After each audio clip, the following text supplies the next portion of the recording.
শেষ champions trophy নিয়ে আমাদের সকল আশা ভরসা শেষ। এমনিতেই প্রথম ম্যাচটা ভারতের কাছে পরাজয়ের কারণে একেবারে খাদের কিনারে এসে দাঁড়িয়েছিলাম। অন্যান্য ম্যাচের রেজাল্ট এমন গতিতে এগিয়েছে যে নিউজিল্যান্ডের বিপক্ষে ম্যাচটা বাংলাদেশের জিততেই হবে যদি চ্যাম্পিয়ন্স ট্রফিতে টিকে থাকতে হয়। আমরা সেই জেতাটা জিততে পারিনি, আমরা জয়ের সম্ভাবনাটাও তৈরি করতে পারিনি। নিউজিল্যান্ড আমাদেরকে হারিয়ে দিয়েছে 29 বল হাতে রেখে 5 উইকেটে তারা জয় পেয়েছে। ফলে চ্যাম্পিয়ন্স ট্রফিতে আমাদের প্রথম দুইটা ম্যাচে ভারত ও নিউজিল্যান্ডের কাছে হেরে টুর্নামেন্ট থেকে বিদায়টা নিশ্চিত হয়ে গেল। এই গ্রুপ থেকে ভারত ও নিউজিল্যান্ড এই দুটো দলই দুটো করে ম্যাচ জয়ে 4 পয়েন্ট নিয়ে সেমিফাইনাল খেলাটা নিশ্চিত করেছে। মুখোমুখি শেষ ম্যাচটা ভারত নিউজিল্যান্ডের হবে গ্রুপ চ্যাম্পিয়নশিপ নির্ধারণের, আর বাংলাদেশ ও পাকিস্তানের শেষ ম্যাচটা হবে শুধুমাত্র একটা সম্মানের লড়াই। অবশ্য চ্যাম্পিয়ন হওয়ার লক্ষ্য নিয়ে টুর্নামেন্টে গিয়ে বাংলাদেশ যখন দুই ম্যাচের দুইটিতেই অসহায় আত্মসমর্পণ করে টুর্নামেন্ট থেকে এরকম বিদায় নিয়ে নেয়, তখন আর সম্মানের কতটা বাকি থাকে সেই প্রশ্নটা আপনি চাইলে তুলতেই পারেন। নিউজিল্যান্ডের বিপক্ষে এই ম্যাচটাতে বাংলাদেশ যে এইভাবে হেরে গেল, ভারতের মতোই যে আসলে হেরে গেল, ওই একই রকম টেমপ্লেটেই যে আমরা হেরে গেলাম, তাতে আপনি টার্নিং পয়েন্ট কোনটাকে বলবেন? ভারতের বিপক্ষে ম্যাচে তো তাও আপনি বলতে পারতেন যে না, 35 রানেই আমাদের 5 উইকেট পড়ে গিয়েছিল, শুরুতেই আমরা হচ্চকিত হয়ে গিয়েছিলাম, শুরুতেই আমরা এমন এক খাদে পড়ে গিয়েছিলাম যেইখান থেকে আর ঘুরে দাঁড়ানো আমাদের পক্ষে সম্ভব হয়নি। এই ম্যাচে তো ভাই সেইটা না। আপনি রাওয়ালপিন্ডিতে খেলা হচ্ছে, আগের ম্যাচ খেলা হয়েছিল দুবাইয়ের ওই ভীষণ ট্রিকি উইকেটে আমরা 228 রান করেছিলাম। রাওয়ালপিন্ডির এই ব্যাটিং সহায়ক উইকেটে আমরা রান করেছি 336, মাত্র 8 রান বেশি করেছি। আমাদের ব্যাটিং এর উন্নতিটা কোথায় হয়েছে তাহলে আমাকে একটু বুঝিয়ে বলেন তো দেখি। আমাদের আজকের এখানে একাদশে 2টা পরিবর্তন হয়েছে এবং 2টা পরিবর্তনের মধ্যে একটা পরিবর্তন নিয়ে আমার সিরিয়াস অবজেকশন রয়েছে। সৌম্য সরকারকে একাদশ থেকে বাদ দেওয়া হয়েছে, মুশফিকুর রহিমকে শুধুমাত্র একাদশে রাখার জন্য সৌম্যকে বাদ দেওয়া হয়েছে। সেটা কেন নিশ্চিত হয়েছে? কেননা ফিল্ডিং এর সময় নেমে সৌম্য বদলি ফিল্ডার হিসেবে ফিল্ডিং করেছেন, তার মানে তার ইনজুরির কারণে তাকে বাদ দেওয়া হয়নি। মুশফিকুর রহিম এরকম অফ ফর্মে থাকা ক্রিকেটারকেও আমরা একাদশে এফোর্ড করছিলাম যে, এবং আরো একজনকে বাদ দেওয়া হয়েছে, তানজিম হাসান সাকিবকে আমাদের 2টা একাদশে পরিবর্তন এসেছে। মাহমুদুল্লাহ রিয়াদ ফিরেছেন আর নাহিদ রানা ফিরেছেন। এই পরিবর্তনগুলো দিয়েও কি আমাদের খুব একটা কিছু হয়েছে? স্পেশালি যদি আমরা ব্যাটিং এর কথা বলি, আজকে সৌম্য সরকার না থাকার কারণে নাজমুল হোসেন শান্ত ক্যাপ্টেন, তিনিও ওপেনিং এ উঠে এসেছিলেন তানজিদ তামিমের সঙ্গে, এবং তাদের ওপেনিং পার্টনারশিপটা তো ভালোই হয়েছিল। আমাদের ওইখানটাতে তো আমরা ওপেনিং এ 45 রান তুলে ফেলেছিলাম। সেইখানে গিয়ে ঠিক আগের ম্যাচের মতো এক্স্যাক্টলি গত ম্যাচে যেমন ভাবে পেস আক্রমণ শেষে স্পিন অ্যাটাক আসার পরে 9th ওভারের সেকেন্ড বলটাতে আকসার প্যাটেলের বলে আউট হয়ে গিয়েছিলেন 25 বলে 25 রান করে তানজিদ তামিম। এই ম্যাচে তিনি ওই 9th ওভারের সেকেন্ড বলে মাইকেল ব্রেসওয়েলের বল স্পিন অ্যাটাক আসার সঙ্গে সঙ্গেই তিনি আউট হয়ে যান। তিনি 24 বলে 24 রান করে ওপেনিং পার্টনারশিপটা ভেঙে যায়। তিনে নামা মেহেদী হাসান মিরাজ তিনিও বেশিক্ষণ থাকতে পারেনি, ওরকির বলে তিনি আউট হয়ে যান। তারপরেও তো নাজমুল হোসেন শান্ত ছিলেন এক প্রান্ত থেকে এবং তিনি বেশ আস্থার সঙ্গে খেলছিলেন।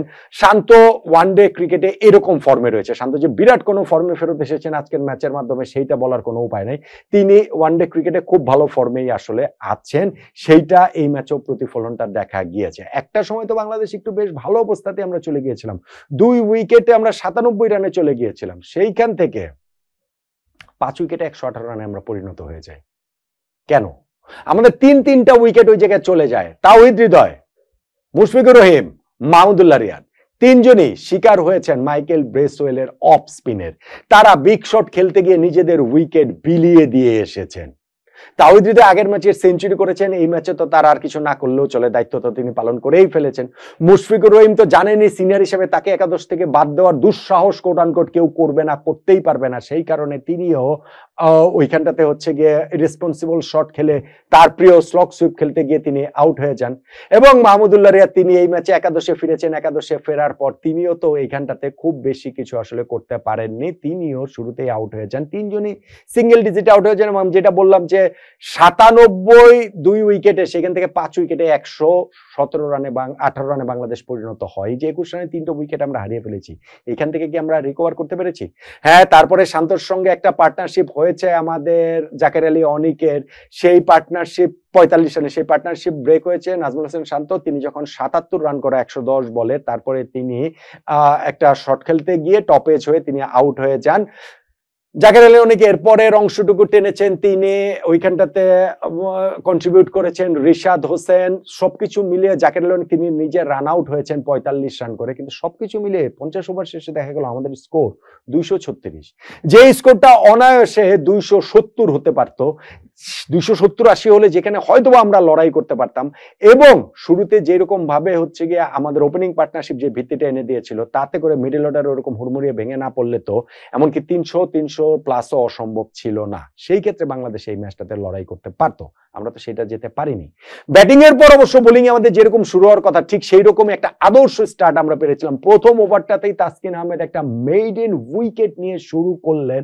প্রথম 5টা বলে উইলিয়াম রান নিতে পারলেন না, লাস্ট বলে তাসকিন তাকে হচ্ছে গিয়ে বোল্ড করে দিলেন। তারপরে নাহিদ রানা এই ম্যাচে একাদশে যিনি এসেছেন তানজিম সাকিবের জায়গায়, তিনিও তার সেকেন্ড ওভারে উইকেট পেয়ে গেলেন। কেন উইলিয়ামসন তাকে এজ দিয়ে কিপার হাতে ক্যাচ দিয়ে তিনি আউট হয়ে গেলেন। 15 রানে 2টা উইকেট আমরা তুলে ফেললাম। কিন্তু সেইখান থেকে তো তারা ঠিকই একটা পার্টনারশিপ সেটেল করে তারা স্কোরটাকে নিয়ে গেল হচ্ছে একটা 59 রানের ওইখানটাতে জুটি হলো ডেভন কনওয়ের সঙ্গে রাচিন রবীন্দ্রার, এবং সেই পার্টনারশিপটা মুস্তাফিজ ব্রেক করেছেন। সামওয়াট লাকি একটা ব্রেক আমরা পেয়েছি, কেননা মুস্তাফিজের বলটা ওইখানে কনওয়ের ব্যাটে লেগে গড়িয়ে গড়িয়ে কোনো মতে আর কি স্ট্যাম্পে গিয়ে লেগেছে। কিন্তু তারপরে তো আবার একটা সেঞ্চুরি পার্টনারশিপ ওইখানটাতে হয়ে গেল রাচিন রবীন্দ্রের সঙ্গে টম ল্যাথামের, এবং সেইখান থেকে আমরা আর ম্যাচে ফেরার কোনো অবস্থাতে ছিলাম না। শেষে গিয়ে আমরা আরো হয়তো 2টা উইকেট তুলে নিয়েছি, পরাজয়ের ব্যবধানটা হয়তো দেখাচ্ছে 5 উইকেটে আমরা হেরেছি, কিন্তু তাতে আসলে কিছু যায় আসে না। রাচিন রবীন্দ্র একটা দুর্দান্ত সেঞ্চুরি তুলে নিয়ে নিউজিল্যান্ডের এই ম্যাচের এই অংশের জয়ের অবশ্যই নায়ক। এবং যখন আপনি মাথায় রাখবেন রাচিন রবীন্দ্রকে আমরা তিনটা লাইফ দিয়েছি। 93 রানে তিনি যখন ছিলেন তখন মেহেদী হাসান মিরাজ তার সহজ ক্যাচ ফেলেছেন। সেঞ্চুরি জাস্ট পেরিয়ে যাওয়ার পর 105 রানে মনে ছিলেন, তখন মাহমুদুল্লাহ রিয়াদ তার সহজতম ক্যাচ ফেলেছেন। আচ্ছা, এগুলো তো অনেক পরে, এগুলোর কথা আমি বাদ দিয়ে দিলাম। তিনি যখন 25 রানে ছিলেন তখন তানজিদ হাসান তামিম তার যে রান আউট মিস করেছেন, এইটা আসলে ভাই চান্স, এইটা প্রপার চান্স, এইটা মিস এই লেভেলে মানাই যায় না। অল্প খানিকটা দূরত্বে থেকে তিনি ওই রান আউটটা যদি করতে পারতেন তাহলে হয়তো বা ম্যাচের রেজাল্ট অন্যরকম হলেও হতে পারত। সো রাচিন রবীন্দ্রকে আমরা 3টা লাইফ যে দিয়েছি তার এই ইনিংসটাতে, শেষ পর্যন্ত তিনি রিশাদ তাকে আউট করেছেন বটে, কিন্তু ততক্ষণে আসলে যাদেরই হওয়ার হয়ে গেছে, যা সর্বনাশ হওয়ার হয়ে গেছে। বাংলাদেশের টুর্নামেন্ট থেকে বিদায়টা প্রায় নিশ্চিতই আসলে হয়ে গেছে। সেই নিশ্চয়তার বাকি কাজটুকুই হয়েছে যখন নিউজিল্যান্ড 29 বল হাতে রেখে 5 উইকেটে ম্যাচটা জিতে যায়। তাহলে এত হম্বিতম্বি করে শুরু করা চ্যাম্পিয়ন্স ট্রফি 2 ম্যাচ পরেই যে বাংলাদেশের শেষ হয়ে গেল, সেইখানটাতে আপনি টার্নিং পয়েন্ট কোনটাকে বলবেন?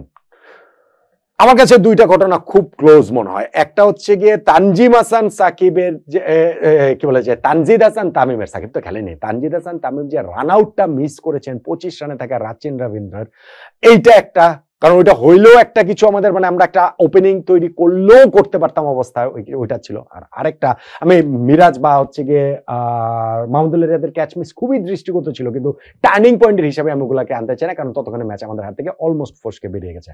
আর আরেকটা খুব গুরুত্বপূর্ণ, সেটা হচ্ছে গিয়ে মাইকেল ব্রেসওয়েলের বোলিং।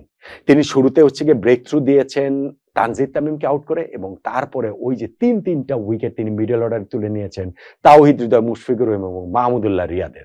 আমি তো তার পুরো 10 ওভারের স্পেলটাই তিনি দুর্দান্ত করেছেন, সেই পুরোটাকে না ধরেও এই যে তিনি 3টা উইকেট মিডল অর্ডারে তুলে নিয়ে বাংলাদেশের কোমর একেবারে ভেঙে দিয়েছেন, সেইখানেই আমাদের আর 270, 80, 300 রান করার সম্ভাবনাটা শেষ হয়ে যায়। সেই কারণে এই যে 21 রানের মধ্যে আমাদের 3 উইকেট হারানো, 3টাই মাইকেল ব্রেসওয়েলকে উইকেট উপহার দিয়ে আসা তাওহিদ হৃদয়, মুশফিকুর রহিম এবং মাহমুদুল্লাহ রিয়াদের, সেটাকে আমি বলবো বাংলাদেশের এই পরাজয়ের, চ্যাম্পিয়ন্স ট্রফি থেকে বিদায়ের টার্নিং পয়েন্ট। একমত হবেন কি বলেন তো?